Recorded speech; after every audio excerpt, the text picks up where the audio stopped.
I've always been intimidated about going into the gym because I think about back in high school, it was all about like bench pressing. And here I am at 6'6" with super long arms. And like that was the worst exercise possible for me. So I never touched a weight in high school hardly and barely in college because I didn't want to go in there and be embarrassed and be the one that was looked at as the weakest one. Yeah. So what do you think it means to be a good man? What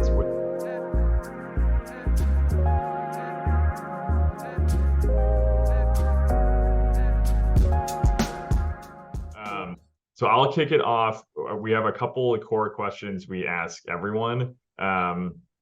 Just about why why or how masculinity matters at all to you, like why it's of interest, or whether it's something you think about, or if it's not important and it doesn't pop up in your day-to-day life. So, and it could be from you when you were growing up, it might have been important. It could be important now. It could be the way that you deal with clients.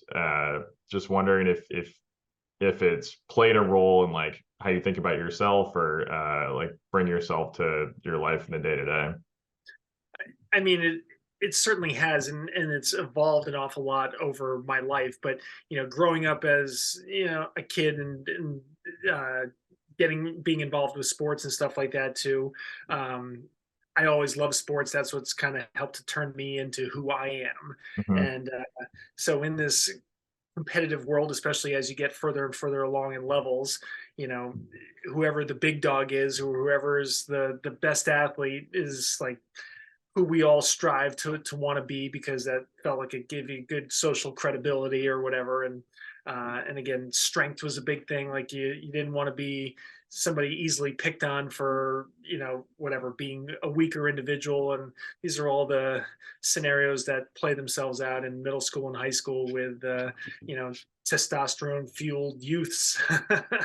And I've always been pretty comfortable in my own skin and haven't been a confrontational person, but I've been a very competitive person and I've always wanted to be the best. But I had my own insecurities and I'm totally getting over those now because I realize like everybody has their own positives and negatives that they bring to their day or to their lives or to other people's lives and things like that too. But like I know, for example, and I even wrote about this on my website, like I've always been intimidated about going into the gym because I think about back in high school, it was all about like bench pressing. And here I am at 6'6" with super long arms. And like that was the worst exercise possible for me. So I never touched a weight in high school hardly and barely in college because I didn't want to go in there and be embarrassed and be the one that was looked at as the weakest one. And what a stupid way of thinking because how much that could have helped my baseball abilities and other sporting opportunities I had with just being fortunate to be this size. Have zero regrets, but that's something that helps an awful lot with how I communicate with my clients. And like everybody's got their own insecurities, or maybe has gotten very out of shape and somebody is intimidated to come in to even start working with me to recover from an injury or to learn how to get in better shape because they feel like they need to get into shape before they come see somebody like me. And no, my job is to kind of help you to understand what is going to, get you to where you want to be and don't be intimidated because everybody, especially in a community like this, is very competitive and wants to show off all that they've got and how successful they are. And so you can see on the outside of these people, it looks like, oh, well, they got it all figured out, and they never want to show what they're not so good at. And so I don't know. I feel like as a therapist and what I do, which is helping people with problems that they've got or things that they can't do, and so they're upset because their life has been turned upside down by some new injury. I can very easily kind of get to the underbelly of that person and get to know them and know, what it is they're looking for. And they can treat me like a normal human being rather than feeling like they need to put on a front and show off how big and great they are and how successful they are. They can just be Joe, or it can just be, Susie or something like that, rather than being the person in their workplace or the person in their community that has to, you know, always be impressive. So uh, Hmm. I Yeah. really love from my career just having been able to gain those people skills to to kind of easily get to know people by just the way I communicate or my body language. I don't know what it is, but that's been a nice thing, and I know something very appreciated by the clients that I work with. Yeah, 100%. I mean, I relate to like a lot of the conversations we have will center around acceptance of like who you are and kind of stop trying to worry about the people or society around you that might be saying to be different. And so it's kind of like the physical manifestation is of some of those more mental things where it's like, okay, if your body type is this, certain exercises will suit you better, and that just is what it is.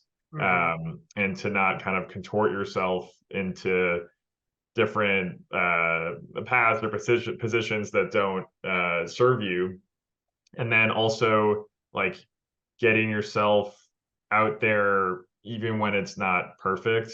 Like you're seeing people, like you said, when there's a life interruption and injury, and you're seeing people kind of at a lower moment.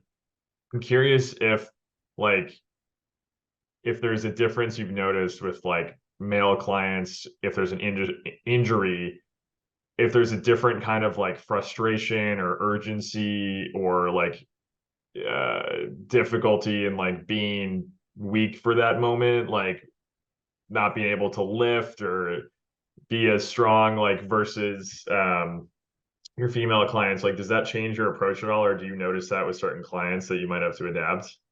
Yeah, yeah, definitely. I mean, sometimes guys put up more of a front, or maybe me being a male therapist, they're maybe right off the bat not as comfortable like explaining their weaknesses or complaining to me or having me work on them or whatever else it may be. And who knows how many people don't come in the door because of those worries.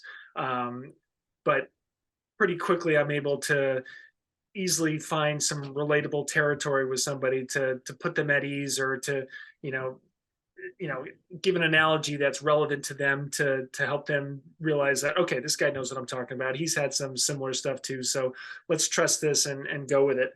um I'm not one to judge, and if I notice that somebody is having a hard time with something, I always I never want anybody to feel uncomfortable. And that's like, I get that from my mother. She's somebody that's always like looking out for others and making sure that people are happy or comfortable or whatever else. And so if somebody seems like they're struggling or like not impressed with how weak they are with a certain exercise, I'll do something to pick on myself or be self-depreciating or something, just to at least make them more comfortable, because I want to keep them as a client. I want to help them, or whatever it may be. But yes, guys sometimes can be like that. I've noticed even through my career, like some higher powered women that work in maybe a more male dominated field uh, can also act like that. So it's something that must, obviously cultivate itself in those work spaces and things like Mhm. that. Yeah, Um, like Oftentimes, the female clients that I've got, are less, anxious about divulging their weaknesses or their problems or whatever they may be, and maybe are more used to uh, getting services like I provide, versus some males that may just, like, as the old saying goes, rub some dirt on their pain rather than do anything to be proactive or to treat it or whatever. um, mhm. so Yeah, a lot of times the guys that I get on my schedule, and again, I've become more specialized with just like a very active clientele that I got, that I see these days. So it's not a lot of just the everyday person. It's still the hardcore weekend warrior, as old as, like, even in their 70s and 80s. So they're used to receiving some services or training or whatever else.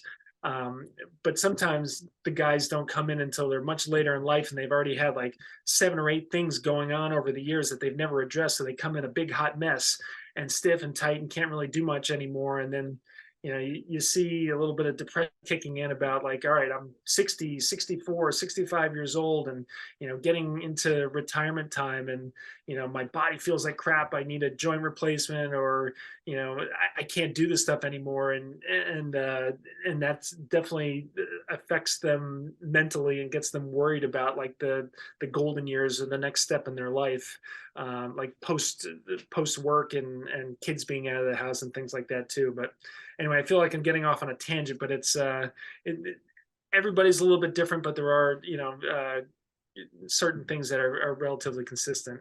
yeah. And Yeah, Yeah. for the clients that come in like maybe later on or maybe put off um being proactive with their physical health, like PT really is just a like high form of self-care, just really taking attention, being proactive, getting help from an expert to address an injury or a pain as opposed to pushing through it. I know at least in my household that from my dad's side's not going to the doctor, not going to the hospital is like a badge of honor. It's like, okay, you're sick, you'll get better and forget about it. Right. It reminded me with the rub dirt on it. So for like the mentality of like coming in to start working on your physical health, like um what are some what are some things guys can do like leading up to that, either to in like preventative uh PT? Are there certain best practices that they could incorporate like in their daily lives that is not in like a PT session? Like I'm thinking about those guys who maybe prolong um, coming in and are kind of building up issues. Is there kind of a level of physical activity that is helpful to like stave off injuries or improve flexibility? Like, what might you recommend, like without knowing their background or injury history? Is there Yeah. some kind of like baseline activities that people could do?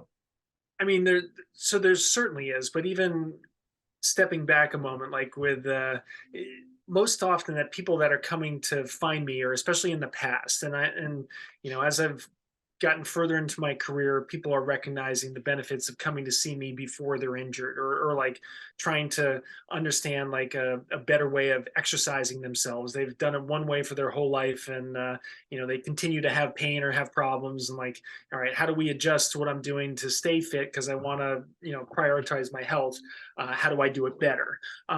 But most of the time, people are going to see a physical therapist like me for the first time because they've had some recent trauma or some injury or some pain that is debilitating, as opposed to just a nagging, aching thing that you expect to go away some days. But Mhm. the biggest thing I talk about is just the life everybody lives is far from like symmetrical, or far from um, and that's probably the easiest way of saying it. Most people are one side dominant, or have all these occupational habits, whether it's sitting all day, rotated right, looking at a screen, or using their right arm for everything and very little on their left side. So it just builds all these imbalances in your body. And especially if you're 10 years, 20 years, 30 years into your fairly consistent working life and whatnot.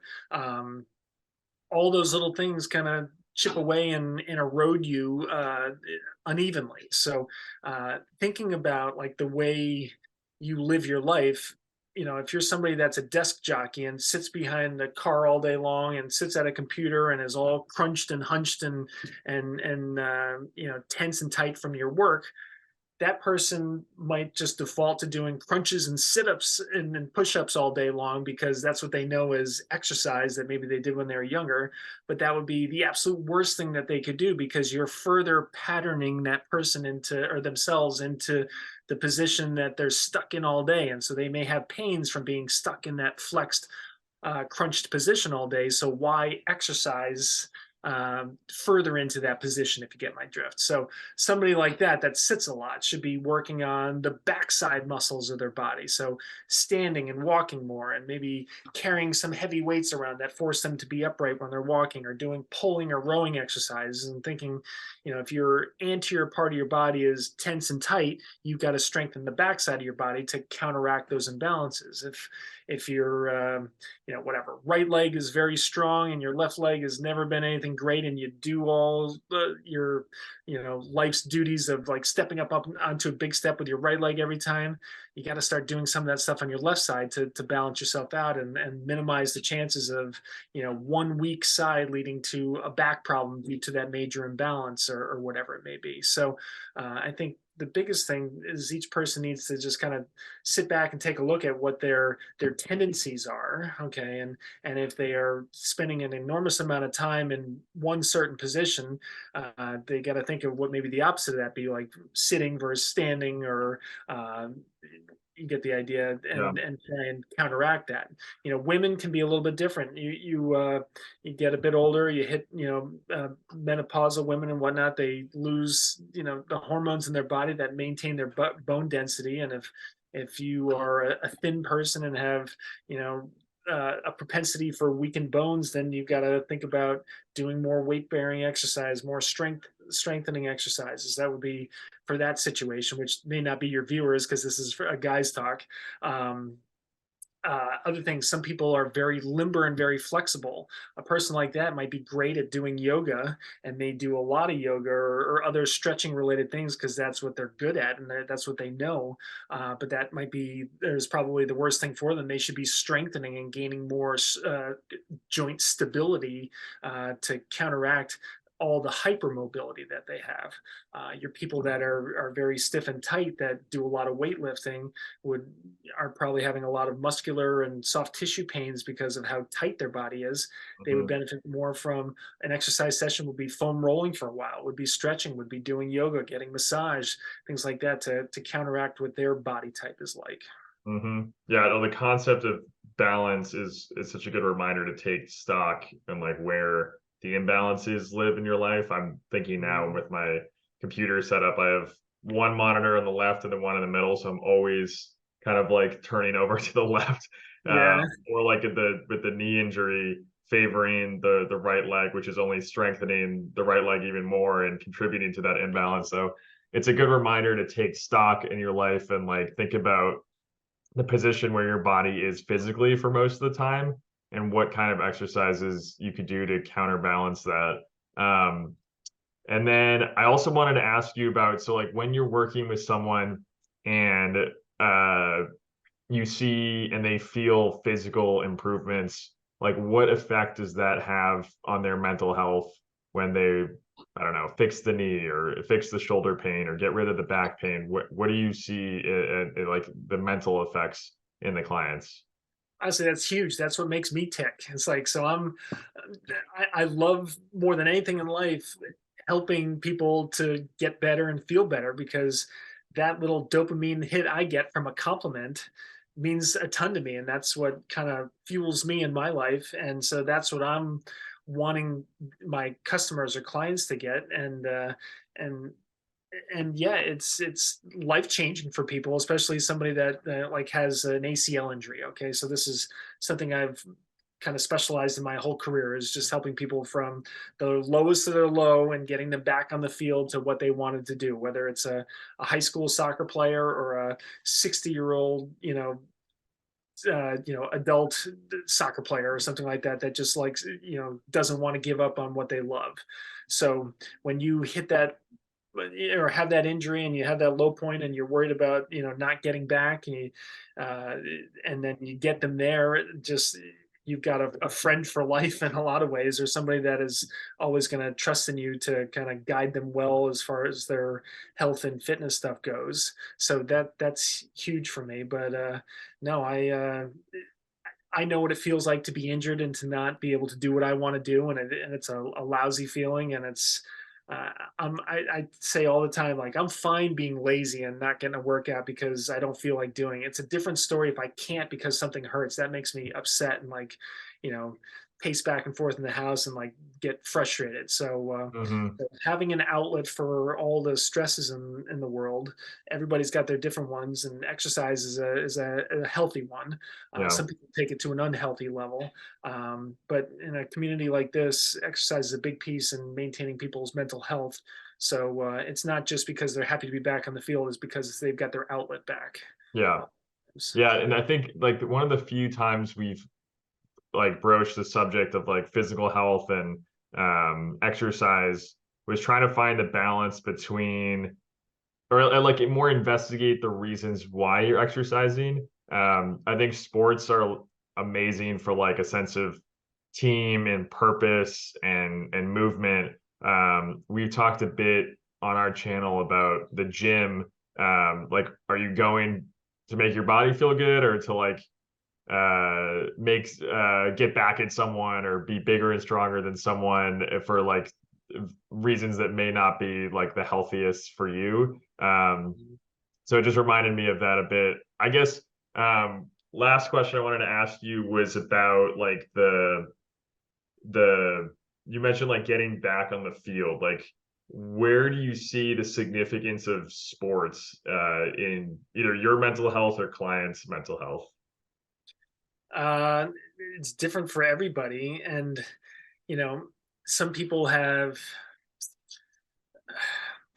an unhealthy view at sports, like they need to be out there, they need to be winning, or they feel like they need to do it for somebody else. Um, and let me think about this for a sec. Yeah, I prefer like people that want to play their sports because that's what they love to do, because it's Hmm. fun, and not Hmm. doing it for somebody else. And so if we go down the path of talking about like youth sports these days and how kids are pushed by adults or parents, or again, society thinking that you have to be at this level, or you got to be trying to go for a scholarship or whatever it may be, you're it kind of totally changes, I guess, the reasoning for doing what they're doing, which it should be Right. all for fun. So, it doesn't always have to be sports or a ball game or competing against somebody else. It could be just, again, getting some exercise and investing in your body and your future health and things like that too. So, um, I don't know, maybe hit me with that question in a little different way, and let me see if I can better answer it for you. No, I mean, I think it makes sense. I think there Yeah. there are amazingly healthy components of sports, and then there are Um, ones that are like totally suck people in and add a ton of pressure and stress in your life that does not need to be there. So I think it totally makes sense that it's there's a spectrum of how sports can affect So mental there, health. okay, so that's hitting on a point on like just how important it is for some people, and for me, I've had my days of being competitive and wanting to win and caring, and I when I got done with my baseball days in my mid 20s, I was honestly relieved to be done with it, because the pressure of going out and wanting to do well for myself, and not wanting to you know whatever do worse than I expected of myself, was a great load off. Okay, Mhm. some people can't let that go, and I think it gets unhealthy, like in men's leagues, like you do men's league basketball or hockey or something like that, and it's pretty easy for people to get overboard and tempers flare, and they take it way too seriously, when all 95% of the guys out there are looking to just get some exercise and have some fun and drink a beer or two afterwards. So I've shied away from that for the most part, especially basketball. And again, being 6'6", I loved hoops, but I can't stand playing pickup men's stuff because of the few people or the few rotten apples that take the fun Get too away. far. Yeah. Yeah, no, Um, I hear you, and I think um I mean that's a whole nother discussion about like why certain people may take sport or activity too far beyond the fun and like inclusive part of sports. But that that's a whole well, other conversation. in everything in this world, I just have fun taking a simple view at us just being all a bunch of animals. Okay, so males especially, there's always a hierarchy. There's through schools and everything like that. There's always somebody that's going to be more of an alpha male, or somebody that's whatever, is going to challenge others, or is the one that needs to be challenged in certain circumstances. And you know you see some of these you know athletes that then move on in life as they get older. Like, I played some lousy men's league hockey, so I'm a very beginner. And so we were playing this D League, which is for beginners, or it's for experienced players that are looking for a less serious, hockey commitment. And so you'd see some of these guys that are way better than us, just coming down and just enjoying being able to beat up on the more newbie or beginner players or whatever. And like, what is that doing for anybody? So I think that then goes to that person's ego needs to have some success or have some wins to feel good. But it it's a game that you see, whether it's in sports or it's in business, or in parenting and the raising of your kids, and who is going to brag about their little Johnny for this or that or whatever else. So it's pervasive and it's obnoxious, but it's all a matter of just not letting yourself get too worried about it. Yeah. Or upset about it. Yeah. And I think as people, I think people have a growing understanding of like what a quiet confidence or quiet competence looks like, and it becomes easier to identify the Yeah. louder, more brash confidence that where there's might be insecurities lying Mhm. beneath it. And I think that becomes more transparent when you're more comfortable with yourself. So I would agree with that position, and I've seen it in my own men's league as well. Oh yeah, and as a man growing up and getting deeper into life, I mean, recognizing that has been hugely important. Like I see my kids, my son's 9, my daughter's 12, and so they gravitate towards these loud, brash people at school, and they think they're the cool ones because they're the loud, crazy ones that everybody kind of gathers around. And it doesn't mean that that person is any better. It's just somebody that commands attention. And so you can see them thinking that that's how they've got to act to be popular or to be Mhm. cool. And so it just leads to open conversations in our house and whatnot on, again, being confident in who you are, and you don't have to be that person or act like that person to be respected or to be well thought of and things like that. So it's 100%. Yeah, 100%. It's such a good lesson to learn early, and saves a lot of strife for competing or associating with the someone who might be overcompensating for something that could get you in trouble. So for sure, because it's that person doesn't have all the right answers. I mean, yeah. nobody does. Everybody has challenges. One of my best friends is a clinical psychologist, and it's just fascinating listening to him. Like he's got many super successful people on his schedule, and I can even relate with some of mine that have a lot of other tough stuff going on in their lives, and what you see on the front or on the outside is not necessarily what's underneath the layers of the onion and the other challenges. So Hmm. like you just gotta make sure that like yourself and Yeah. are making good decisions for you and your own family and things like that. Hmm. Which Yep. it can be distracting with all the stuff going on in the world. But yeah.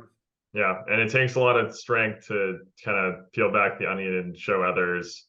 I think being comfortable with your insecurities is generally a sign of strength and comfortability with yourself. So that's another common trend we've seen in the conversations that we have, because it kind of self-selects for where like guys who are down to talk to us and share their stories, perspectives, are kind of at a stage where they can be comfortable with like, yeah, I'm insecure about this, or I'm working on this, and this still needs to be developed, and I'm great at this thing, and I'm awesome at this thing. So I think that is a nice. It's nice to be in this position and have these kind of conversations. And I know we're at a half hour, so I want to be cognizant of your schedule that I have interrupted.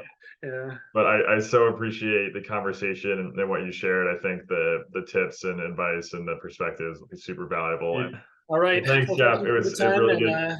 yeah, you got it. Let me know when you want to do it again. I will. Thanks for Yeah. agreeing to do this. It was good to see you, and I'll try and keep my body in one piece. Love it. Okay. Sounds good, man. I'll talk to you All later. right. All Bye, right. Jeff. Bye-bye. Yeah. So what do you think it means to be a good man?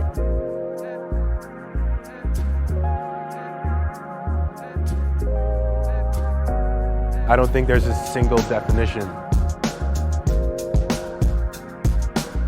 Things that make up a good man are just things that make up a good person. Someone who's honest, someone who's decent. You're also willing to express yourself in a healthy way, and you're in touch with your emotions as well.